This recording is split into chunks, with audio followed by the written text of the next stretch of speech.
Folks, we make this statement all through the off season that once media days arrives, look out because it's here.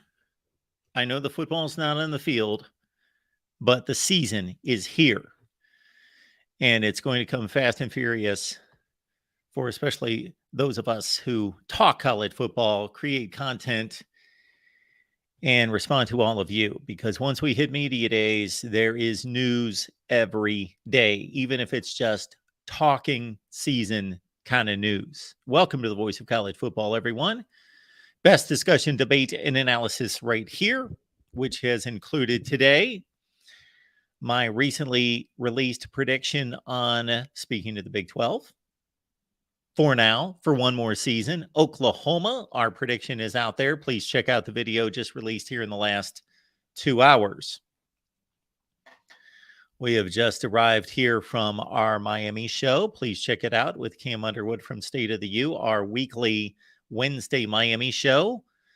Also, our Michigan show today with John D'Adamo. We appreciate John hosting our Michigan show at the Voice of College Football. Our Florida State show, great time with Big Game James Coleman and Chris Frazier from Spear Addicts, our Florida State live show.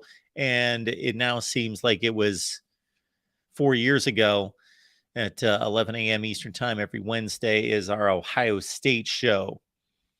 Tony Gerdeman, Steve Hellwagon joining me today talking Buckeyes. So plenty of content, plenty of live streams, debate, discussion, analysis on all of those shows. And we are going to do up the Big 12 big this week. That was my goal. We have scheduled media to arrive and address their particular teams and the conference from Texas, Oklahoma, Oklahoma State, TCU, Kansas State, Iowa State, UCF, and West Virginia. And we are doing our best to round out the entire conference with other media contributors. So welcome in. We'll talk Big 12 football. We will not limit our discussion to Big 12 football, but I am going to lead with the Big 12. But of course, we have left the link to the live show here in the chat. So if you would like to join the show, please join us. The live link is there in the chat. I did not include it in the description section. I had formed a habit. I've done a tremendous job of remembering that until tonight. I guess it takes 3 weeks to form a habit, correct? And it's not been 3 weeks. So the habit has not been established of me remembering to leave the link in the description section. So my apologies, but the link is in the chat. We are here on our Texas channel, Oklahoma channel, West Virginia channel, and right here on the main channel as well. So if you're not aware of our team channels, please check them out here at the Voice of College Football. Too many to roll down and list right now. Too many to give the roll call on the Voice of College Football channels. But most likely your team is represented right here at the Voice of College Football. So please subscribe. What is most important about Big 12 Media Days, unless something breaks like it did here in the last few days in the Big 10 with Pat Fitzgerald fired at Northwestern? Check out that live stream.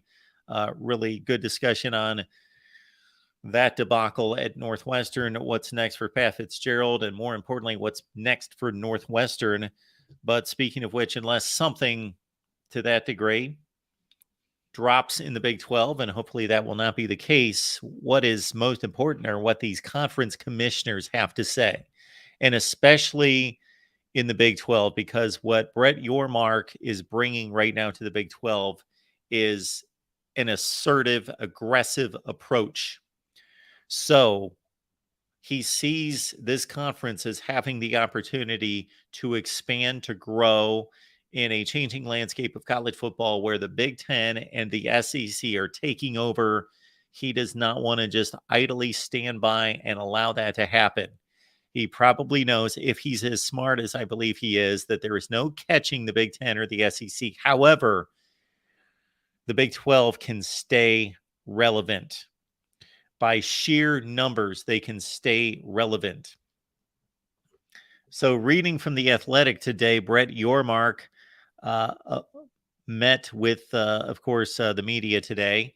And I want to let everyone know we did have a couple Big 12 contributors canceled tonight, unfortunately, because we were anticipating a big monster night covering Big 12 media days. I did not get a chance to see anything from the Big 12 today. So we will continue this Big 12 narrative and storyline throughout the week. And again, Texas, Oklahoma, Oklahoma State, TCU, Kansas State, Iowa State, UCF, West Virginia. We have booked media from all those schools, all those teams to discuss the Big 12 this week. But unfortunately, our contributors canceled tonight. So you're stuck with me, and I am reading for the first time. So this is one of our workshops here at the Voice of College Football. We will work through this together on what Brett YORMARK had to say today.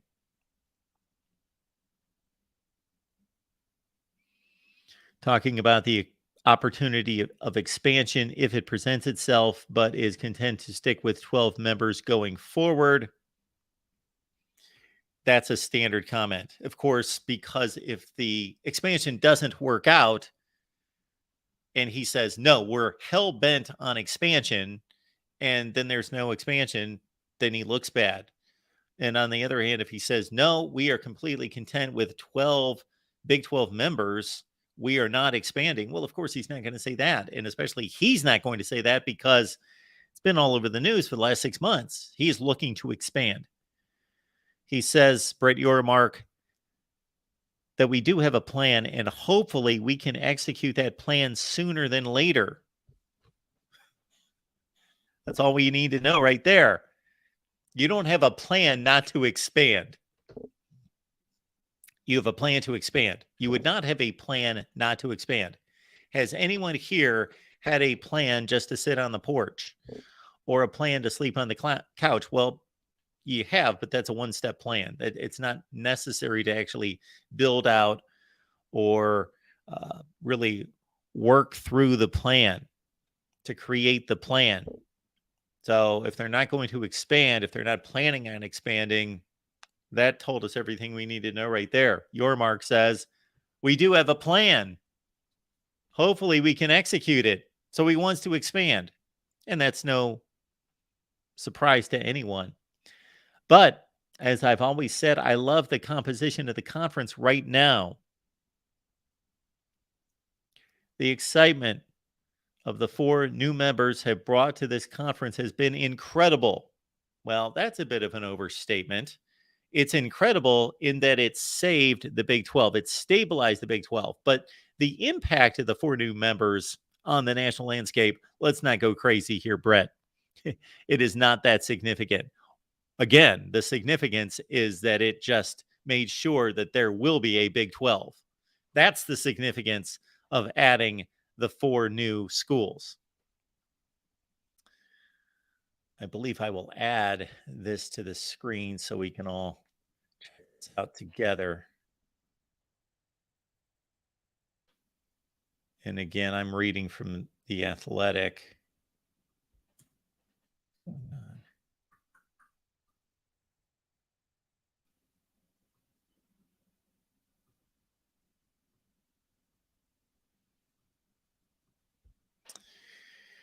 And again, the link's in the description section. I'm sorry, the link is in the live chat. So if you want to join the show. So we've got a plan. And adding those 4 new members, according to YORMARK, has been incredible. If we stay at 12, we're perfectly fine with that. No, you're not. You've got a plan that you want to execute. These conference commissioners have become like politicians.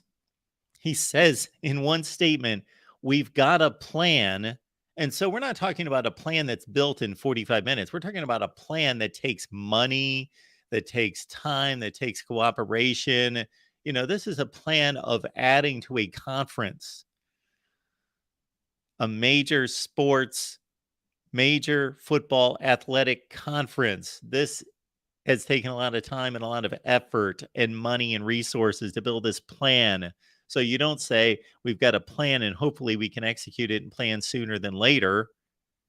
So he wants it to be sooner rather than later. And then he says 2 sentences 2 sentences later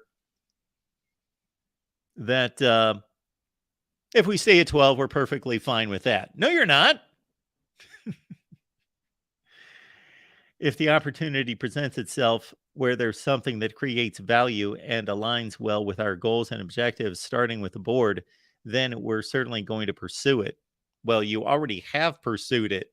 You mean you're going to sign papers. Under YORMARK, the Big 12 has been aggressive in exploring its options for expansion. The addition of Pac 12 members, primarily Colorado and Arizona, in recent months has been a priority since YORMARK was hired last summer. The Big 12 has also looked into potentially pursuing more basketball-focused additions, which I think is a tremendous move by the Big 12, going that path as well. That it doesn't have to be all football or all sports universities. Not when this is, and I am not speaking from a place of knowledge here. I've not watched a college basketball game. Basically, that's a general statement. Don't hold me to not having watched like 15 minutes of the NCAA tournament this past year. But basically, I've not watched college basketball for 10 years. And so, but I'm told, I understand from seeing on social media that the Big 12 is the best basketball conference going right now. So why not become dominant? You're not going to become dominant in football. Sorry, Big 12 fans, you are not going to be dominant in football. Not going to happen. You can pile on more numbers of teams to become more relevant just because you've got more territory. And go to it. That's what I would do. Every move YORMARK has made, that being the 4 schools that have joined the league, that's exactly the move I would have made. You old timers here at the Voice of College Football would remember me saying, or me actually posting the video after Oklahoma and Texas left, that, and in the many live streams that we had in the following days, that I recommended that the Big 12 should add, let me see, BYU, Houston, Cincinnati, and UCF. Now, of course, they didn't listen to me, but so great move, stabilize the league. Now, I do like this basketball-focused path because you're not going to dominate in football, but if you become the 3rd best football conference, and even if it's a distant 3rd, but you're the best basketball conference and you own March, you become the SEC of basketball in March, go to it. Do it. I think it's somewhat compromised by adding those kind of schools, though, the Gonzagas and UConns of the world, even though UConn, of course, would play football. They're not adding anything in football, but it is compromised a bit because the SEC dominates in football and those schools are fully committed, playing every sport known to man, and they're all fully committed SEC schools, as opposed to having a Gonzaga that doesn't play football be a major force in basketball. But hey, the world is not perfect.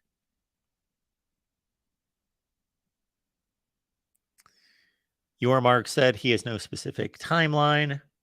Says, from my perspective, I've dealt with it for a whole year. So sooner or later, it would be nice to just kind of push it aside and just focus on the things that are most important. I would love to hear what those things are. Did not address specific expansion targets. Of course not.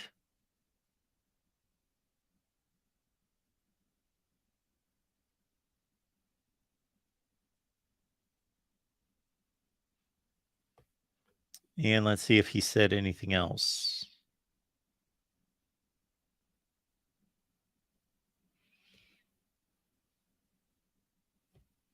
The great thing about my board and my AD partnership is that we collaborate all the time. We can agree to disagree on certain things, and we have throughout the year. I've learned a lot from both governance groups, but again, if within the value equation there is alignment, Power 5 or non-Power 5 will have to pursue it. Okay, so there we go. On June 30th, the Big 12 completed its agreement with ESPN and Fox to extend their media rights partnership through 2030-31. YORMARK acknowledged Wednesday that the conference will explore playing some football games on Thursday and Friday. Bingo! Every time I post a video and suggest, or a live stream and suggest that the Pac 12 should be playing on Thursday and Friday nights, I always have a number of knuckleheads shoot me down. And here we've got Brett Yormark, the commissioner of the Big 12, saying we want to play on Thursday and Friday nights. Seeing those TV windows is an opportunity to further boost the league's profile. Exactly.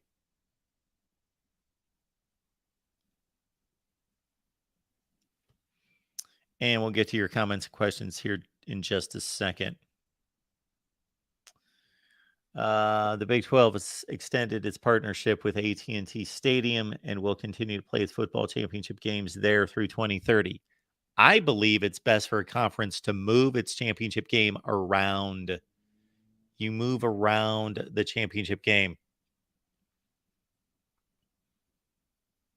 This year's Big 12 championship game will feature a halftime show with a major artist. Good. They're going the entertainment route. And when I say good, I mean, for me personally, I could care less that they're going to get some probably artists that I could care less to see myself, but it's not about some middle-aged guy. It's about bringing in young people and bringing in masses and extending past the sports fan to the fringe sports fan that will watch championship games and will even more so watch championship games if there are other entertainment involved. The conference will also debut a new logo next year. Yep, they should do that. That makes total sense. YORMARK said as part of its efforts toward a brand refresh. Well, they need a brand refresh because their brand is leaving. The brand has left. 50% of the league's resources are gone.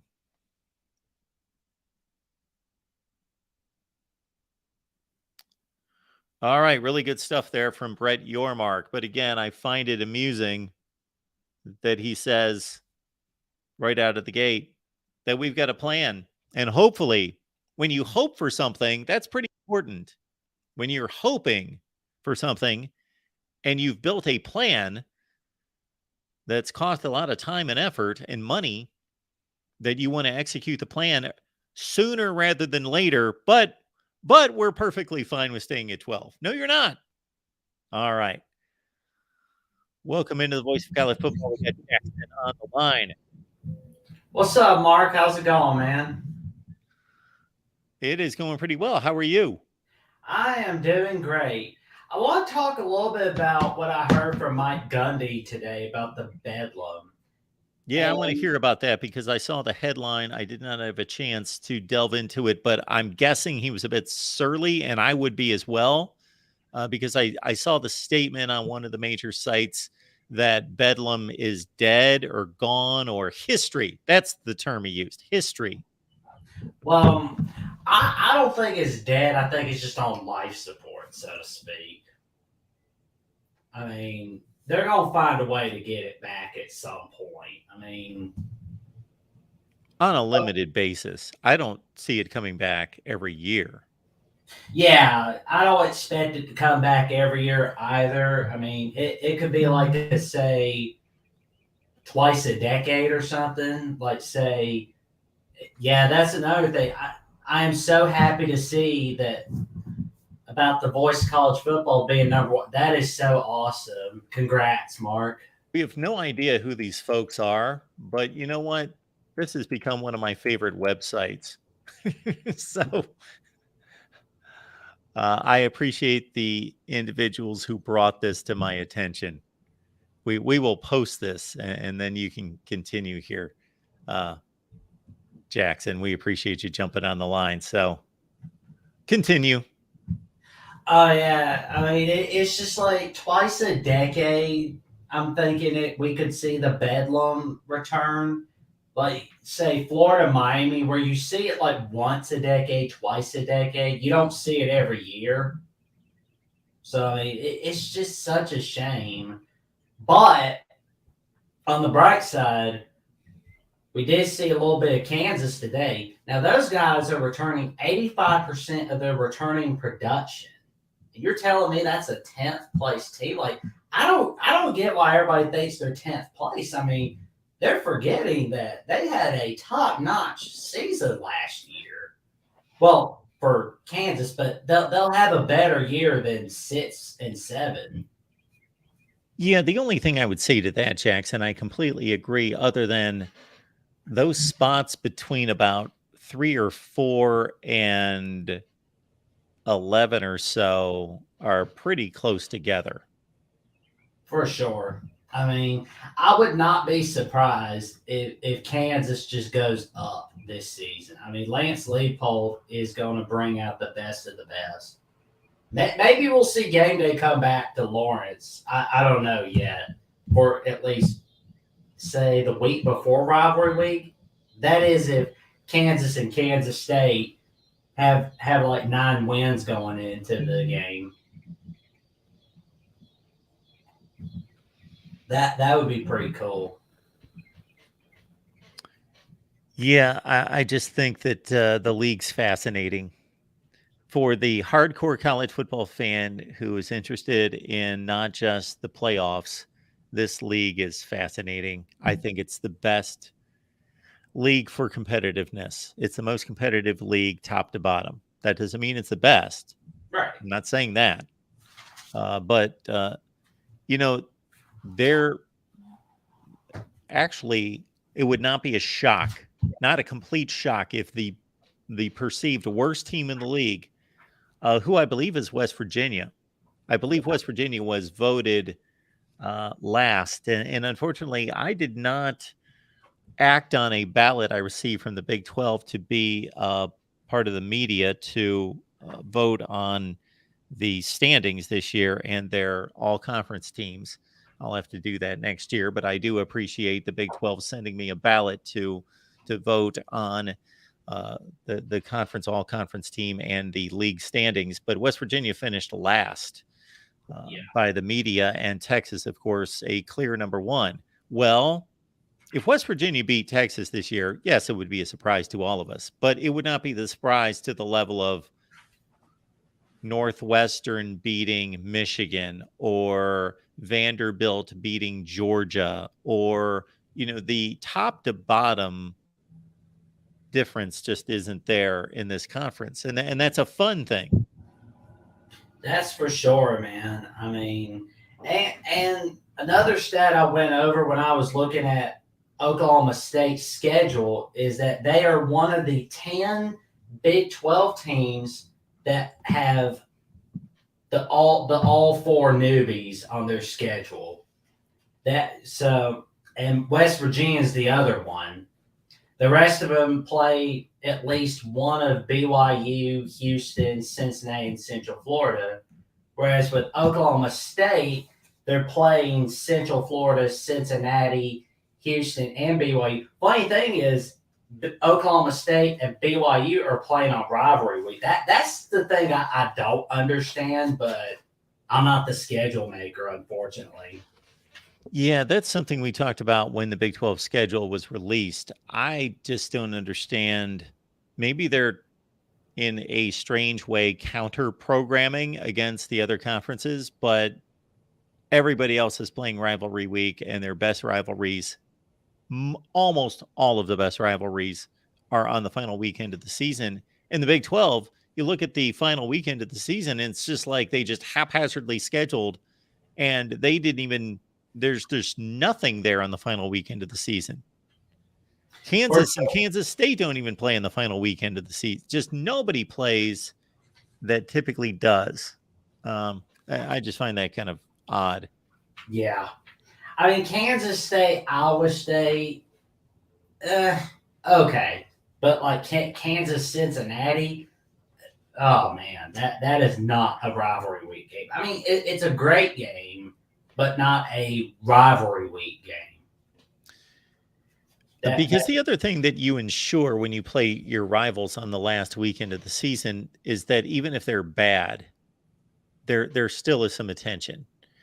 Like if Oregon and Oregon State are no good, there is still some attention given to the game because it's a rivalry game. But if Kansas goes into the final weekend of the season and they're 5-6 and Cincinnati's 4-7, that game, nobody's going to watch that game. Nobody cares about that game. Yeah, it's just odd scheduling by the Big 12. I did not agree with their approach. I would love to have somebody on to discuss why they approached the season so haphazardly as they did. Now, the one thing I could agree upon would be shutting out Oklahoma and Texas on the final week of the season. I would have scheduled them, and I can't remember who they're playing the final weekend. Maybe you do. Oklahoma's going to play TCU on Black Friday, and Texas is going to play Texas Tech on Black Friday. Okay, well, those are pretty significant games, or could be. Oh, for sure. Yeah. I wonder if they'll play spoiler on rivalry week. That would be fantastic right there. Yeah, so out of the new teams in the conference, in any of the games involving the new teams, what are the games, Jackson, that you are most looking forward to seeing?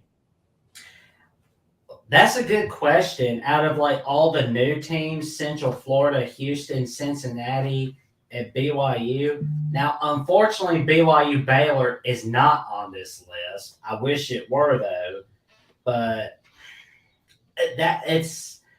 I'm going to say BYU Kansas for right now, and Central Florida Baylor. I mean those are going to be great games that I'm looking forward to.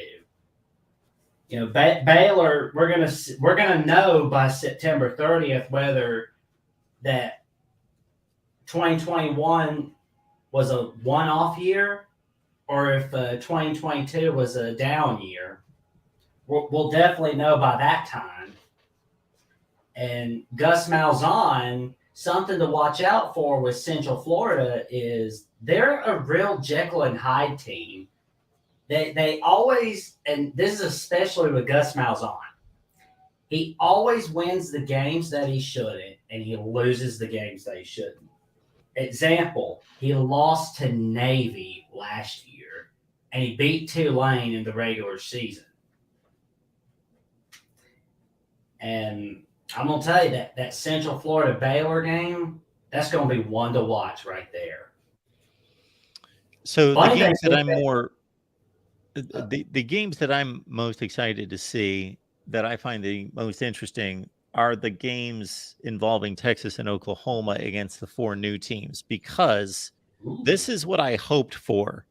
What I was hoping for this entire 2 years, waiting for Texas and Oklahoma to leave, was that there was going to be overlap, because for a while it didn't appear as though this was going to happen, but that there was going to be overlap between Texas and Oklahoma before they leave the league and the four new teams coming in. So this is the one season we get to see overlap. So I love that that there was not a clean break there. So I want to see as many of the four new teams playing Texas and Oklahoma. And so, for example, I don't like that Texas does not have UCF on its schedule. I would have wanted to see that game, because just think about it. After Texas and Oklahoma leave, what's the likelihood that either one of them is going to schedule UCF, BYU, Houston, maybe, or Cincinnati? It's next to zero. Yeah, I don't see Texas wanting to get beat down by BYU anytime soon. And Oklahoma, on the other hand, they still have not beaten BYU all time in college football. And that's a shocker to some of the audience here, but it's not a shocker to us, because like everybody talks about like the Texas BYU games, but the Oklahoma BYU game, like I remember the last time they played, that was the night where we started to see an injury history for Sam Bradford. And it was not a pleasant night for Oklahoma football. But I would like to see a BYU beats Texas and Oklahoma this year. I mean, and it's going to be the only season where they're conference members, so that's going to be pretty fun. I mean, Oklahoma, Cincinnati, I think it would have been fun if Luke Fickell was still the head coach of Cincy, but with Satterfield as coach in his first year. I'm not seeing that be a pleasant game for Cincy. Yeah, a lot of people are forecasting Cincinnati to be a bit down and take a step back this year, and I totally agree with that. Yeah, for right now, I'm thinking it's going to be last place for them for now. I mean, they do not have a lot of returning products this year. They're just falling apart. All right, Jackson, anything else you wanted to hit on? That's about all, Mark. Thank you for having me on. We appreciate the call, Jackson. Anytime. Happy Big 12 Media Day, everybody. This is day one. We've got day two coming up on Thursday. And again, we've got media contributors lined up from Texas, Oklahoma, Oklahoma State, TCU, Kansas State, Iowa State, UCF, and West Virginia. So be staying tuned for that throughout the day on Thursday. Welcome into the Voice of College Football. We got the real MVP on the line. Hey, Mark, how you doing this evening? I am doing great. How about yourself? I'm doing good. One of the questions intrigued me and a lot of people that YORMARK answered. He initially said he wasn't going to touch realignment, but one of the reporters found a clever way around it, and it was a BYU reporter. And he basically asked, hey, BYU's on an island by itself. Are you going to pair us up with another school in our time zone? And Brett Yormark's response was basically, we don't have any plans for that at the moment. Yeah, so the reporter actually said time zone? Yes, because Brett Yormark in his opening speech talked about how the Big 12 is the only conference currently in 3 time zones. Yes, this season. That's going to last for one season. Yes. I'm just telling you what he said, okay? Yeah. I understand the Big 10 is going to be in there next season, but, the Big 12 commissioner's got to put a positive spin on his conference. And that's his job, and he's telling the truth, so. But what do you think about that comment? Do you think people should read into it, or? Well, he says right here, we do have a plan, and hopefully we can execute that plan sooner than later. Right, but from what I'm hearing about is that from people analyzing it is instead of going West Coast, maybe they're going to go East Coast. So instead of maybe getting a San Diego State, a Utah, and Arizona, they might get a UConn or Memphis. Well, as I said a few minutes ago, I totally agree with the approach to bolster their basketball. If you're going to have a reputation for something, why not continue to pile on in basketball and continue to establish yourself as the best basketball conference? I mean, that makes sense, but what do you think about adding those 2 schools in general?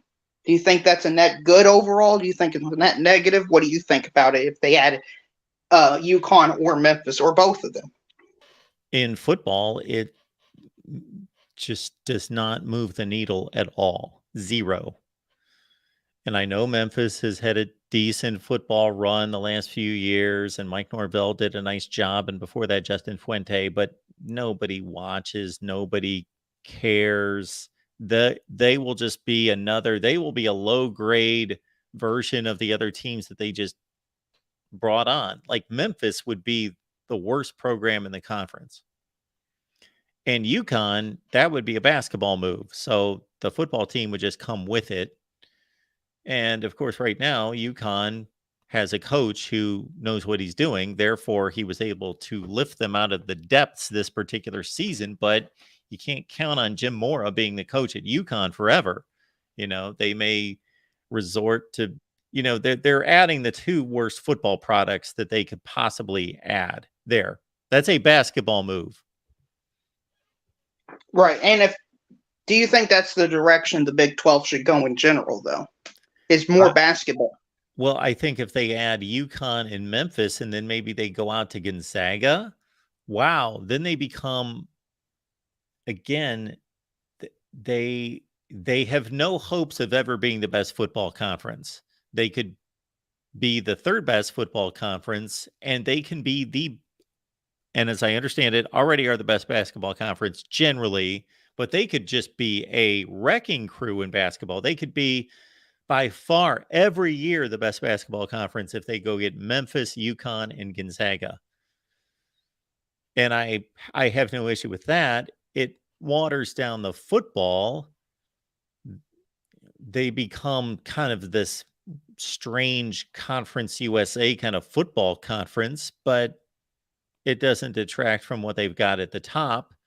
And they're going to continue to play. They're just adding football teams at that point. They're just adding football teams to beat up on. Okay, another comment that Brett Yormark made was he was asked about the recruiting loss of Oklahoma and Texas, and his response was basically, well, if Texas and Oklahoma are such great recruiters, then how come they haven't been to the Big 12 championship game recently? What do you think about that? Well, recently, meaning Oklahoma's been absent for 2 years. Okay, that's... Again, he wants to emphasize and punctuate his current teams and not the two that are leaving. He doesn't want to say, wow, we're losing the two best brands in our conference. We're losing the two moneymakers in our he's not going to say any of that. But it's true concerning Texas. 2018 was the last championship game for Texas. And before that, nothing, going back to 2009. So they've only played in one in 15 years, roughly. But Oklahoma has lived in the conference championship game. And just because they missed 2 years, he knows what the deal is. He knows that he's losing the brands that mean the most, but he's got to spin it the right way. And he is hoping to God that those two teams don't play in the Big 12 championship game this year. Right. Another thing that he was talking about was the depth of his conference. And he said that 80% of his team made bowl games last year. And talking about that, do you think the Big 12 is the deepest conference in football? No. I think that that's its strength, is to be the deepest conference, the most competitive from top to bottom. So the SEC is still deeper than the Big 12. And unless you want to play semantics and say, well, Iowa State or West Virginia or whoever ends up being the worst team in the Big 12 might be better than Vandy. So yes, technically, if you go all the way from the top to the severe bottom, yes, that technically may be a correct statement. However, let's understand within context, the bottom of the SEC is better than the bottom of the Big 12. Well, I would obviously agree with that, Mark, but we all know why he's doing it. He's doing it because he's got to put his conference in the best possible light. Yes. Yeah. So, and that's why and it's not a ridiculous. Sometimes these commissioners will make ridiculous comments that in no way can be stretched to be anything close to the truth. But that's a reasonable statement about being a deep conference. But if you take the 4 worst football teams in the SEC against the 4 worst in the Big 12, the SEC wins hands down.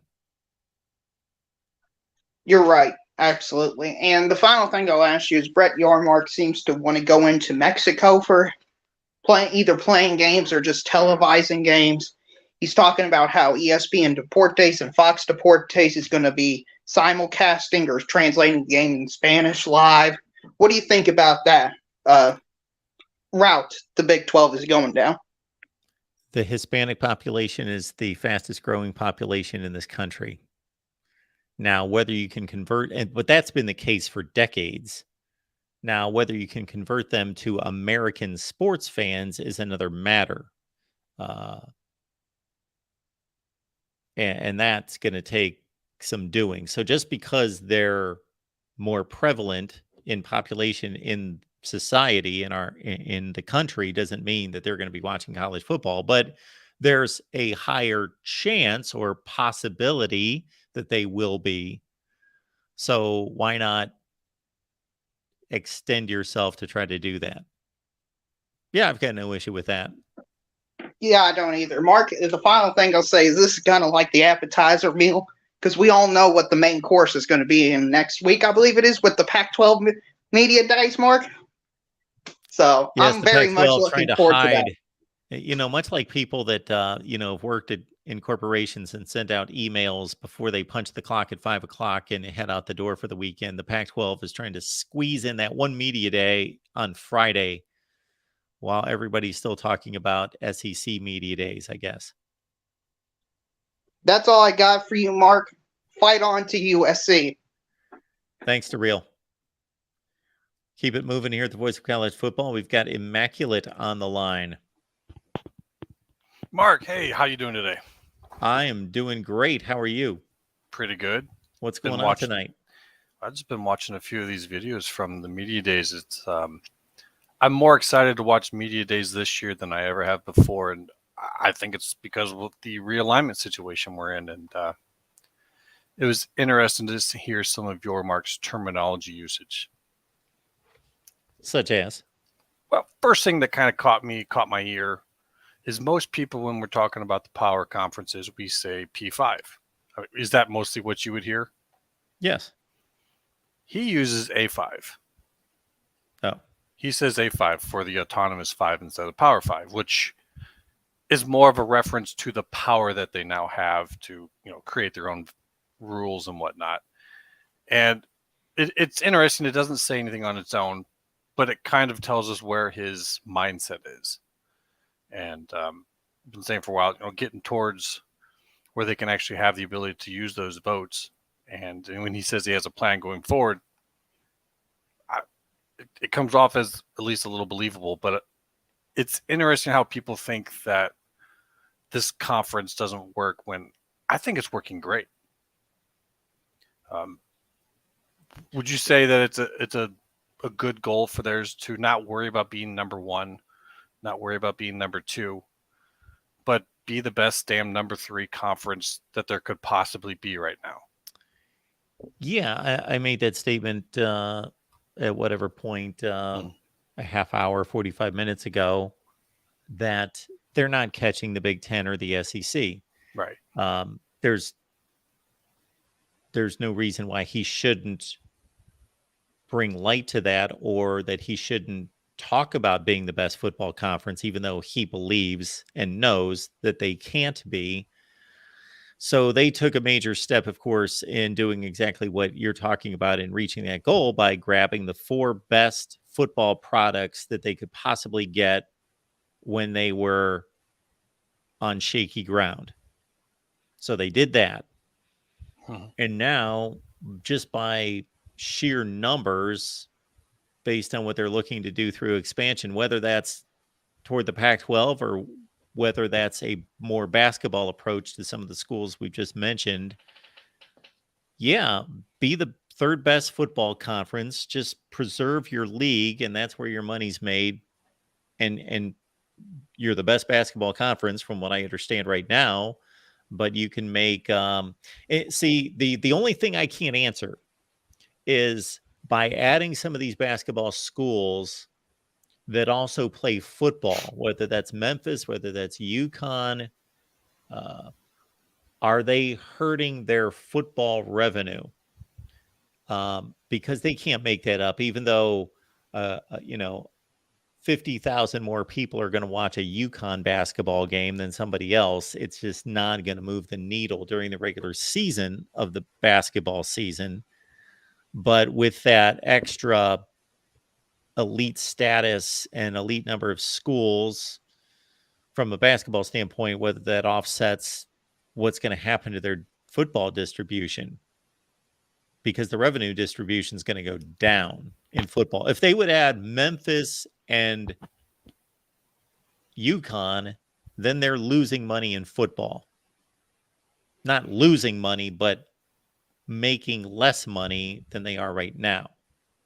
But they increase the basketball significantly. Yeah, and that's a lot to unpack there. For me, the Big 12, when I see their focus on basketball, I don't really follow basketball enough to know if it actually is the best conference or if they're just doing the best right now. We'll see how that goes in the future, but I find it interesting that they want to focus on it. And I think it comes down to the part of being the best number 3 that you can be. That being said, I don't think that these basketball moves are good right now. I think they'll be great at some point in time. And so UConn makes me question, why is this one talked about so much more? Is it because of the perceived number 1 basketball brand in America with both, men's and women's and whatnot? Maybe, but I don't think that brings enough right now. So I think that there's more to that. And I tend to think that's because he was doing a lot of reaching out to Fox and ESPN during his talks. And I think it's part of that. I think that that's one that ESPN wants for, reasons that aren't fun to talk about with sports folks. Well, when you bring in basketball, you do bring in volume of games. So there's a lot of inventory there. I know when I left ESPN, they were up to broadcasting 340 college basketball games a year. So there is a lot of inventory in college basketball. So again, I don't know what the numbers are for a Connecticut or Gonzaga playing basketball off the top of my head. I could actually give it a pretty good rating guess, but in terms of how that converts to money these days, I don't know. But you can multiply it to, so for example, when San Diego State with this debacle with the Mountain West Conference, it was reported that in the recent Fox contract with the Mountain West, that they were going to be showing all 18 games that they had any kind of rights to, San Diego State games. Now they wouldn't all be on Fox; they would be on FS1 and a number of their affiliates. But there's a lot of inventory there. Yeah, but the thing is with basketball with ESPN, they already have a lot of content. Now they don't have the Big Ten anymore, but the ACC for now still provides a lot of content. The SEC is getting better at it, and with the deal with the Big Ten, the Big 12, they already have a lot of content. So, yes, UConn is better, but it's not about its whole value. It's about how much value it provides above the content that they already have. Sure. And when we're already talking that it's basketball, we're not talking about it as big of a chunk. So, like I said, I think that they're good at it at a particular time. I think the Big 12 is going to have basketball-only schools. I think a lot of that's going to come from the Northeast. Personally, I'm eyeing Villanova, Georgetown, St. John's, and Seton Hall. And I think that that's going to be part of their thing going forward, but that's probably not a priority now. So all the talk about UConn, I don't know, it might be gamesmanship to try to loosen up other schools. It might be an ode to ESPN, like, yeah, we'll let them in at some point in time so you can get your tax deal with the state of Connecticut. But I don't really see the value in it themselves. So I kind of think that there's something else to that play with the amount of talk that there is. But because right now, if they're going to try and get that contract up even more, it's got to be football ads, I would think. And while every game has a loser, you've kind of brought that in just recently. So I think that their next moves probably should come from the P5. Just my opinion. Yeah, unless the Gonzaga option is intriguing because it doesn't take away from the football, but adds to the basketball.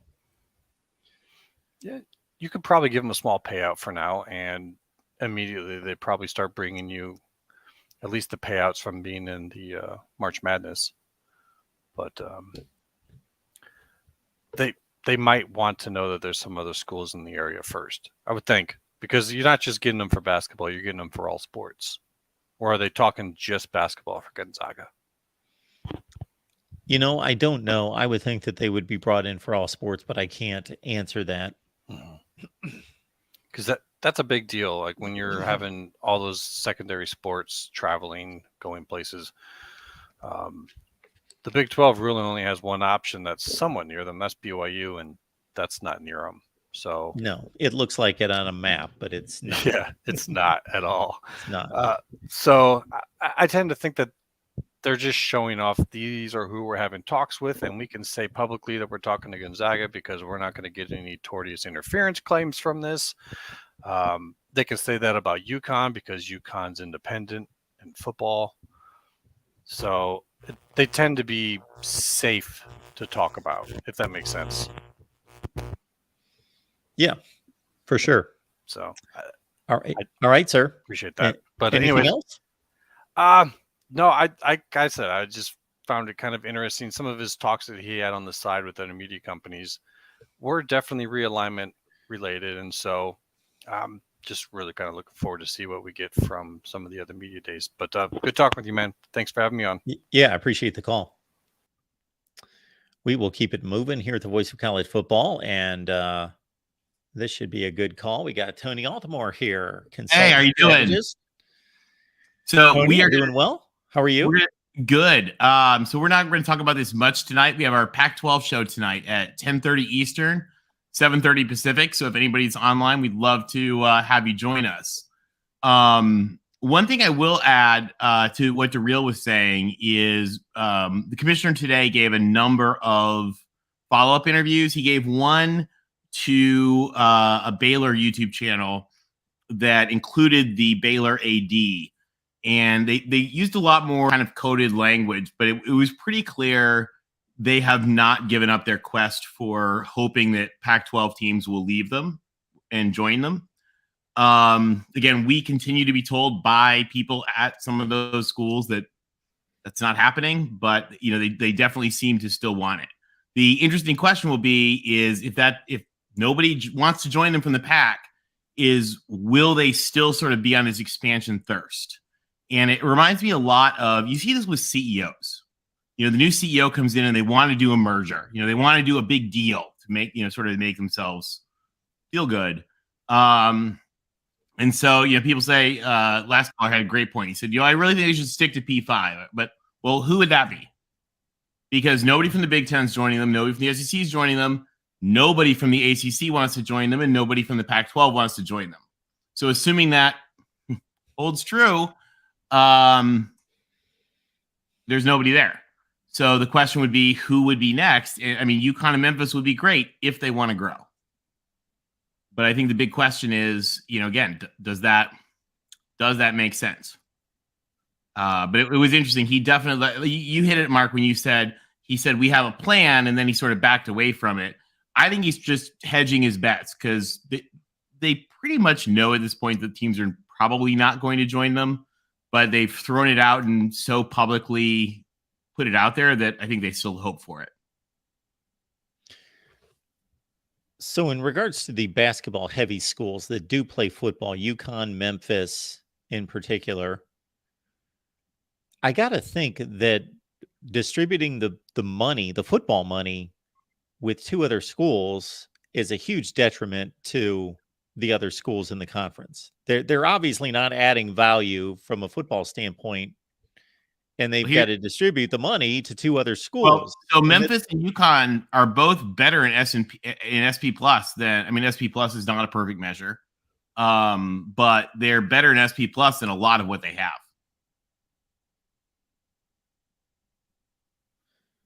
What they have is They've got a lot more bottom than they want to admit to. It might not be quite as bad as like, Colorado bottom, which is funny because they're trying to add even more to the bottom in that regard, or they would love to anyway. But the big question there is, would ESPN be willing to pony up the money for those teams? Yeah, and that's more my question, is not from a football standpoint, but from a value standpoint in revenue dollars and TV dollars. So their contract does not allow for it. Their fans claim that, of course, their fans think that like TV networks will like throw money at them, like people throw rice at weddings. So I don't know if that's true or not, but certainly that's something that if they are good at negotiating with TV people, and they seem to be, they might be able to get that money out of the TV networks. And if so, good for them. I'll tell you, both of those help fill some of their gaps because they have this eastern flank and then a giant gap. And then they've got their Great Plains, then they've got BYU all alone. I mean, it's a geographic nightmare. Now, one of the things about the Big 12 that's interesting, and we've talked about this, Mark, on a couple of your shows, I think on the West Virginia channel before, is that the Big 12 does not travel like most other conferences do in other sports. The Big 12 athletic departments tend to be much smaller than other departments, and they don't have conference seasons in a lot of sports like other conferences do. So, for example, in the Pac-12, they have Pac-12 tennis season and Pac-12 swimming season. In the Big 12, they don't have that. You just do whatever you do locally for the whole season, and then at the end of the year, you go to a Big 12 tournament somewhere. So, again, that's if you have a big athletic department, that's kind of a pain in the neck, right? Because you don't get any scheduling benefits. But if you, like they only have, I think, three men's swim teams right now, I think, in the whole conference. So, there's not like a swimming season they can really even have. One of them is usually the national champion. So it was pretty good. But although it does mitigate a lot of the traveling issues that you talked about. Yeah, because you're not doing as much travel. But in the sports where you are, it's kind of a pain. So one of the nice things about Memphis is in the middle of the whole mess and would give them something in the Deep South because they don't have anything in the Deep South. And UConn gives them exposure to a huge New York market, and they seem to be very thirsty for that New York market. You've heard a lot of rumors of St. John's, Villanova, whatever, but UConn certainly puts them into that market. It's a great school. UConn would be academically the best school in the Big 12, and it would have their largest athletic department in terms of number of athletes. So it would be a pretty solid addition for them. So if you are going to put together the football, the entire athletic component, the TV markets, and it doesn't seem as though academics come into play much with them, but I'm sure there's I like it. It's a nice bonus, but yeah. It's not like the Pac-12 wants to make sure you have academics. You are a major institution first. The Big 12, it's a nice bonus. So in what type of order would you place these candidates, putting all of those components together in regards to if you were running the Big 12 going after these schools? There's 5 that I would go for if I were them, and you can weight whichever ones you want within those 5. Now, this is assuming that San Diego State is in whatever delayed fashion still going to the Pac-12, which we continue to be told is happening. Whether it's this year or next year, whichever. But assuming San Diego State is off the table, there's 5 that we did the math on for one of your shows. I forget when one's with Joey a while ago that I think still hold, which are UConn, Memphis, Fresno, Boise, South Florida. Those are the 5 that sort of fit the best. And you can make other arguments about East Carolina. You could argue for UAB. You could argue for Temple. There's a lot of things that have, one factor or another. Those are the 5 that sort of fill their holes that they have, because I mean, Central Florida, you want to talk about a geographic island. Mhm. Central Florida is way more of a geographic island than Brigham Young. So if you could add South Florida there, then when you are sending volleyball and basketball and soccer, I don't even know if they have soccer. I don't think they do. But the sports where you do send the teams to somebody, you're then sending you're sending 2 teams to Florida to do a flip back, which is what the Pac-12 has always done. It's one of its great strengths in its Olympic sports scheduling. So there are some big advantages to that. USF, great school, more Florida presence. It would make a lot of sense. Boise is Boise is probably the best football product that is out there and available among the group of 5. But they lack the academic focus, they lack the market focus. And that's kind of a killer. But those are less of a concern for the Big 12. Fresno, I think, would be a great anchor for them in California, and they seem obsessed with the idea of having late night stuff. Again, I don't know if it's that good an idea, but they're really into it. They want to have games late at night. I did laugh. The Baylor people were all so proud. They're like, "Oh, we're doing the night," and they complained for weeks after, when they had a night game at BYU, that it went till 1 a.m, and they were so mad about it. So it isn't a game. It isn't like Monopoly, where you're trying to just get all the properties like people think it is. There's trade-offs to it. Yeah, there's some comments coming in about Boise State not being that great of late, but yes, that was quite the standard to keep. I ran the numbers the other day: 115 and 29 wins and losses over 10 years. They were just phenomenal, and they're still playing 75% winning football over the last 10 years. So they're still they're still doing really well. As is Fresno, who's always been great. By the way, UCF. Whoever says UCF is better. UCF's not on the board anymore. UCF's a member of the Big 12. And the one thing I did notice, at least in the research I did in the last week about Boise, is even though it's a small market, it's grown from about 260,000 to 330 here in the last just couple of years. So there must be people. Are those people moving from California? Where are they coming from? Yeah, it's a lot. Yeah, it's kind of a relocation area. I mean, again, it's not a bad market, right? It's just, with the Pac-12, they're looking at Dallas, Houston, New Orleans, Southern California, Boise, and so that's one of the issues. UNLV is another one, but UNLV has not moved the needle athletically since Tark left, and I don't think they've ever been ranked in football, have they? No, they have never been ranked. Never been ranked in that's bad. So that's just UNLV. If they could get it together, it would be great. I always joke to when I'm on our West Virginia channel, I always joke to the West Virginia folks to say, will you move your campus to Vegas? Because if you'd move West Virginia University to Las Vegas, the Pac-12 would bring you in tomorrow. The only reason we have that conversation, or UNLV's brought up, is because of their location. Location. That's it. And so you got, and for the Big 12 again, whether it's R1 or R2 doesn't really make a big difference. These are all decent schools. A guy on Twitter, Genetics56, who does some really interesting posts on realignment stuff, did some analysis. He really liked the idea of East Carolina for the Big 12. So there are a lot of options that they would have, but the first thing is, it's clear they are going to wait till the last minute to see if by chance any Pac school will come to them. I think that's what they want. It's just not going to happen. And speaking of the Pac-12, our chat show is coming up with Tony and company, 10:30 Eastern, 7:30 Pacific time. We'd love to have you guys join us. We are just about an hour away. Anything in particular on tap for that discussion?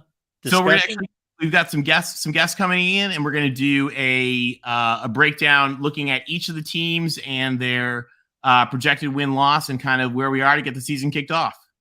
And then next week we have Oski and the Tree, who are going to rip on each of the other 10. So that's going to be kind of fun.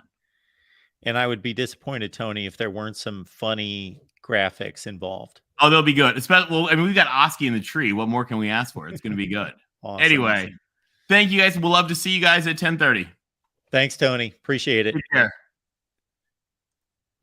Tony Altamore, a bastion of historical knowledge, current knowledge, perspective, context to all of it. I know some of you disagree at times. Of course, he's not perfect. Not everything he says is exactly not everything I say is exactly accurate all the time. You cannot always forecast the future, but just tremendous perspective. And we will continue to have Tony on throughout the summer in regards to our deep dives. We've done Texas, Michigan, Florida State, USC, and others where we break down the landscape of that particular university, the athletics, the academics, and the football, of course. And again, we're an hour away from the Pac-12 chat show. If you are just jumping on board, we've gone through Brett Yormark's comments. We've gone through a little Oklahoma State bedlam. Mike Gundy saying that bedlam is history. And of course, he's not technically correct because they will play one more game and we don't know what the future holds. However, I very much am there with Mike Gundy in that I would have stated the same thing, basically saying, you know what, we can no longer get caught up in bedlam. I can no longer make that a priority. And of course, for Mike Gundy, it's good riddance because he never beats Oklahoma. They did 2 years ago. And I don't even remember where that game landed this past season. Both schools went 6-6 in the regular season. I don't remember off the top of my head because that was so off my radar because of the plight of both teams this past year. But the year before, of course, Oklahoma State won a huge game in Lincoln Riley's final game to get to the Big 12 championship game. But other than that, we're looking at something like 3-17 Mike Gundy against OU. So for him, yeah, good riddance. See ya. But he's right. I would be a bit salty and surly concerning that topic as well if I was Mike Gundy. I wouldn't want to, Oklahoma State 7-5, Oklahoma 6-6. Thank you, Wet Blanket. I was getting confused because Oklahoma State, of course, lost the bowl game to Wisconsin to finish 7-6. Yes. So, yes. 7-6, Oklahoma State after the bowl loss. Oklahoma lost its bowl game to Florida State, 6-7. Just not an important game on a national perspective landscape. All right, let's see what Sark had to say,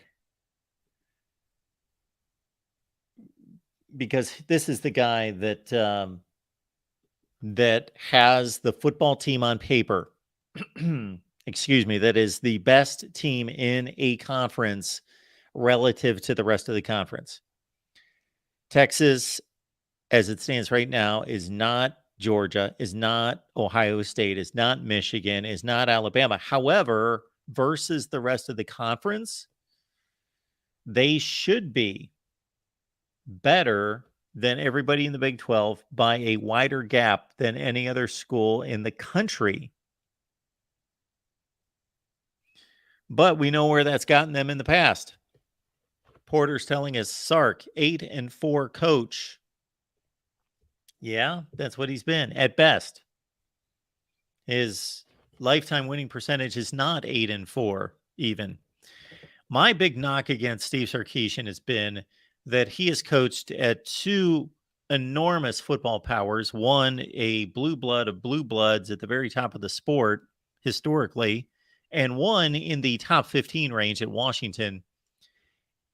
And he has not achieved the success of his predecessor, nor his successor. So 4 coaches have coached better at those schools than he has. Now, it's close, but I would argue that all 4 coaches did a better job than Steve Sarkisian at USC and Washington. So what caused him to be able to earn the Texas job? Well, his work at Alabama, and of course the magic touch of Nick Saban. And he did not on the field crash and burn at USC and Washington. He didn't do a horrible job, did not do a pathetic job, but just did not come through with those schools. All right, we're reading from Heather Dinich's article at ESPN. Not since 2009 have expectations been so high for Texas. I don't know about that. So I think she comes out of the gate with a questionable statement there. There have been plenty of seasons Texas has been ranked as high as they will be in the preseason AP poll. Anyway,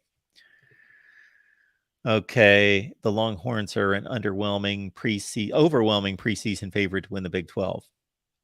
Okay, Steve Sarkisian said today he hopes a league title will be a great send-off in Texas's final season. Well, that's kind of an obvious statement.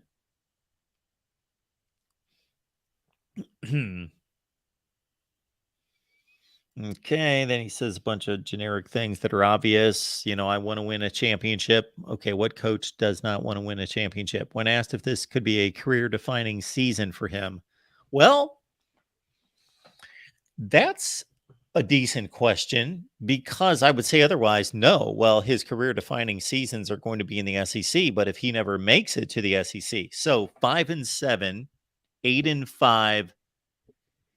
If they go 8-5 with their roster and in a marginal Big 12, where they are better than everybody on the conference schedule, where the second best team most likely is Oklahoma, and they are decidedly better on paper than Oklahoma.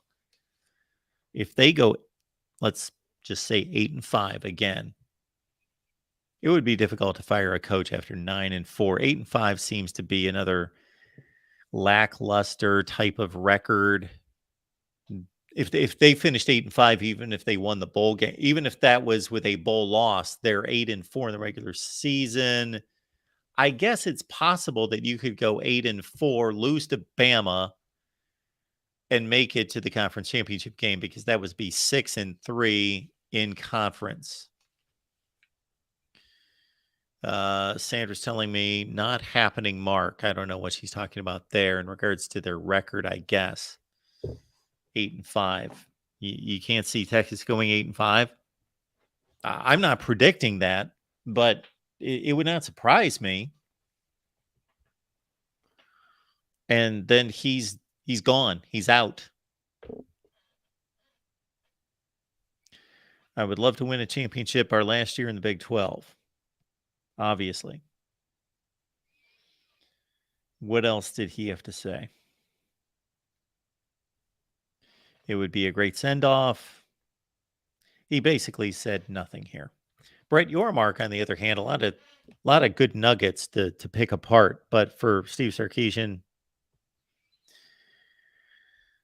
he said, I felt like last year we were almost too one-dimensional, too reliant on Bijan and Roshan for what they were able to do running the ball. We felt like we had to evolve our passing game to get back to where I'm accustomed to doing it. Our ability to throw the football now is going to be able to be back to where we like it to be. Okay. Sark says here, generally and historically, year 2 in our system is where you take that big step. Okay. We'd have to go through his quarterbacks. He's specifically talking about quarterbacks. Now, I don't believe their teams have historically taken a big step in year 2.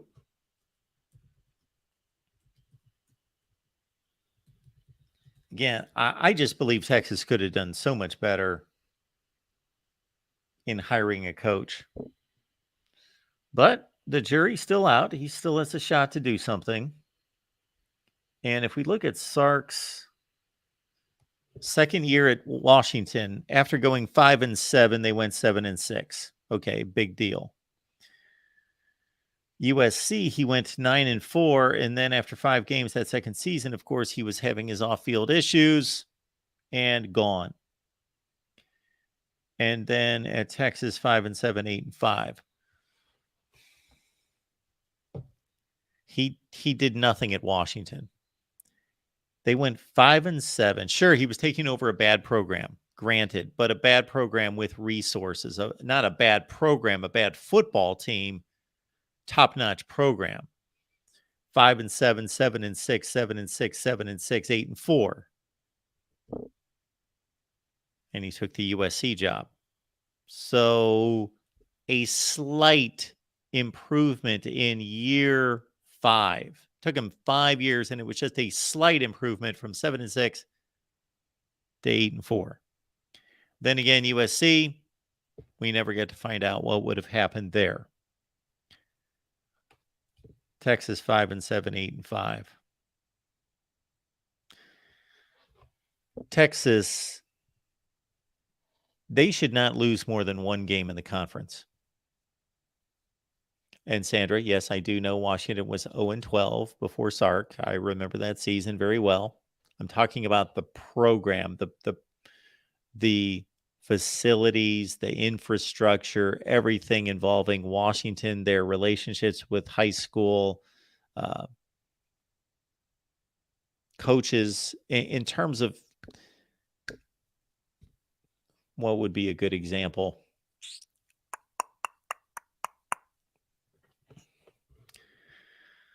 Nebraska went 3-9 2 years ago. They went 4-8. They've basically had the same record as Rutgers the last 2 years and a zillion other awful programs. Nebraska is not Rutgers. It's a much better program.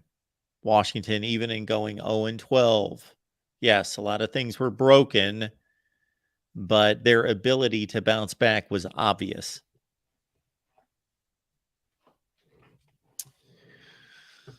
We are just about 45 minutes away from the Pac-12 chat show, 10:30 Eastern, 7:30 Pacific, talking Pac-12 football. And again, we're really going to blow it up tomorrow concerning the Big 12. So we were supposed to have a couple guests tonight. Unfortunately, a few things went haywire on us, and we were not able to do anything there.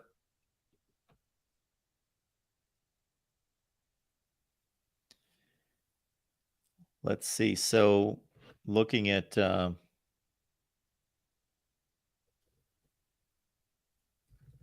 our schedule on Thursday here at the Voice of College Football,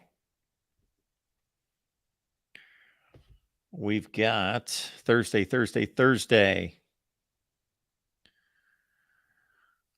So we're going to go live Thursday at 1 Eastern. And we've got Jeff Sharon from SB Nation, UCF Talk, followed by Melissa Treebwasser, TCU.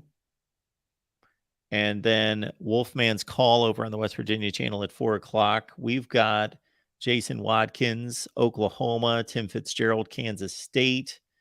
And then at 6:30 Eastern, we've got Levi Stevenson from SB Nation on Iowa State. So we've got, let's see, 1, 2, 3, 4, 5, at least 5 Big 12 contributors coming on Thursday afternoon.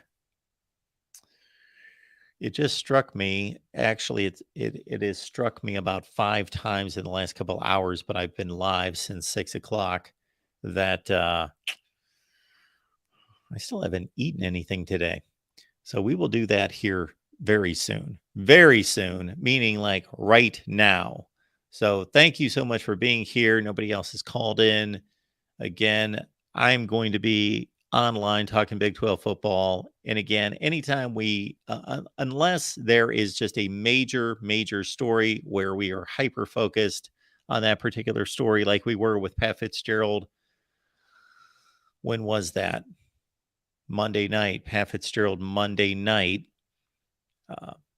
You can always call concerning college football, even though we're talking Big 12 Media Days, about anything concerning college football. And we are going to hit Big 12 Media Days hard with a vengeance on Wednesday. That would be today. Check that.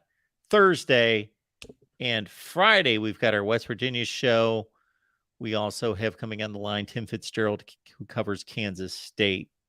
All right, good stuff coming up here.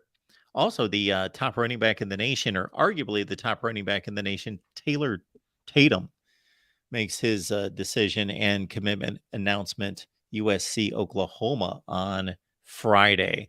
Appreciate you being here at the Voice of College Football. Please, on your way out, grab the Amazon link in the description section of the video, put it somewhere where you will not forget it, and you will use it when you jump on Amazon. Thank you so much for that. It's the same shopping experience, doesn't cost you a penny. We will be covering Big 12 football throughout the week for media days. And we've got so many other exciting things to let you know about that we have planned here at the Voice of College Football, as we will unveil our postseason schedule, meaning our post-game schedule of all the teams we are going to cover this fall. Thanks for being here. Next show's Pac-12 Chat Show. You see it on the banner right there in 45 minutes right here at the Voice of College Football.